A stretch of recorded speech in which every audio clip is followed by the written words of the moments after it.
All right, fellas, here is the practice plan for tonight. Here's the practice plan for tonight. These aren't in any order. I'm just going to explain the drills as they pop up here on my computer so you guys know what's going on. We're going to modify our 4-whistle drill, again, to work half ice. The purpose of me doing it this way, though, is I want to work on what's called second wave of attack, or having our defensemen join the offensive rush. We did many great drop passes this weekend with our 3 forwards. However, I think we can include our defensemen on the rush as well, and that's what the purpose of doing it this way is going to be. For those that need to see what this looks like again, basically we're going to have forward 1 is going to pass that puck out to the point. That's going to be the first whistle. He's going to go in front of the net and play one-on-one with the D, and we're going to get a quick shot on goal. You're going to hear a second whistle, at which point F2 is going to pass the puck out to the point. It then becomes 2-on-2 down low for a shot on goal. Notice the defensemen are taking 3 steps. On the third whistle, the 2 forwards in front have to get open. Coach is going to feed a puck to the forwards once they're open. Defense, you guys maintain good net side position. We'll get a quick shot on the net. And then, of course, you're going to hear the 4th whistle, which gives you guys a breakout. At that point, the 2 defensemen are going to go out in the neutral zone so we can do a real quick breakout. Don't confuse that with our post-up one.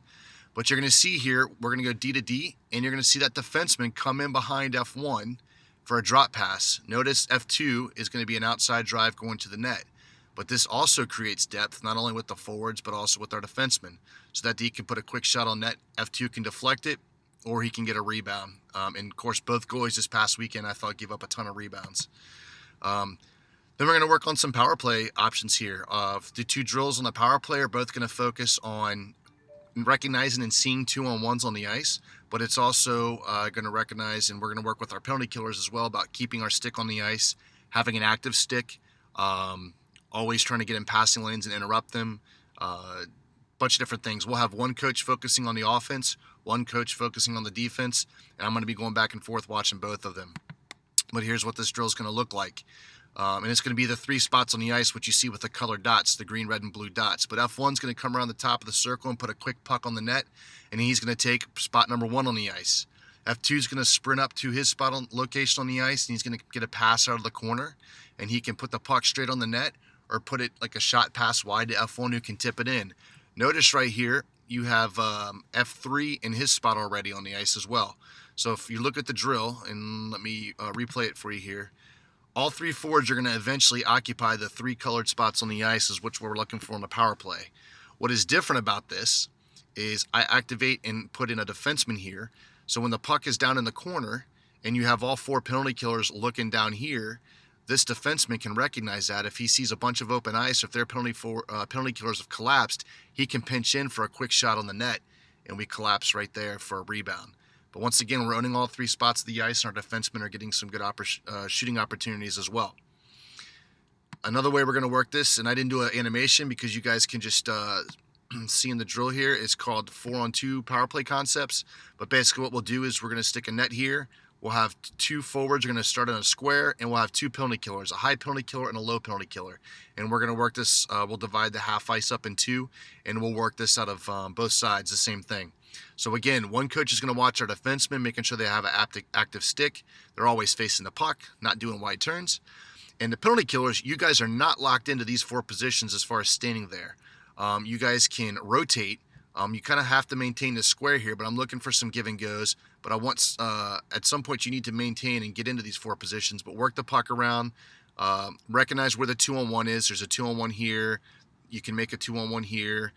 Use behind the net, indirect passes off the boards. It's creative, guys. You guys can be as creative as you want with this. It's not just going to be a big combobulated 4-on-2 inside the zone here.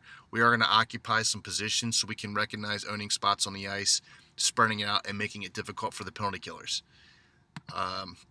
Another one that I did not do the animation for, but one of the things I think we need to work on, guys, in the defensive zone is when our defense is playing one-on-one, or our defense is pinned down against the boards behind Austin or behind Jake, is our center going down and supporting that play and picking up the puck, and recognizing those battles down low. This is sort of an offensive version of that as well, but recognizing rushes and when a player needs assistance or support on the boards. So coach is going to dump a puck down. You can shoot on any net. And actually, there'll only be one net since Austin is going to be the only one there tonight. You can shoot on the net. Any player can. So what happens is a puck's dumped in, X1 and X2 are going to go for it. They're going to fight it out. X2, whoever picks up the puck, they can turn and fire it to the next guy in their line, and that's going to create the odd man rush or the odd man break. The play can be no bigger than 2-on-2 at any given time. Okay, no bigger than 2-on-2 at any given time. And actually, this is a little bit different than the support drill I was talking about with the centers, but it still works on offensive support as well. Let me see here.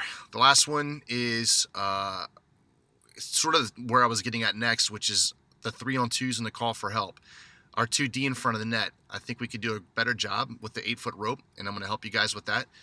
So you guys have seen this drill before, but I'll go ahead and draw it out anyways. But the coach is going to dump a puck in. Any puck that's loose like that in the corner and is a 50-50, I expect our D to do their best to win those battles, recognize when they need to pressure and when to contain. You guys will play 3-on-2 down in the zone. If it looks like you're having a hard time on defense trying to get the puck out, coach will yell help, at which point that'll activate this center that you see up here. He's going to go down and it will become 3-on-3 at that point. The only people that can activate the 2 defensemen at the blue line are the coach.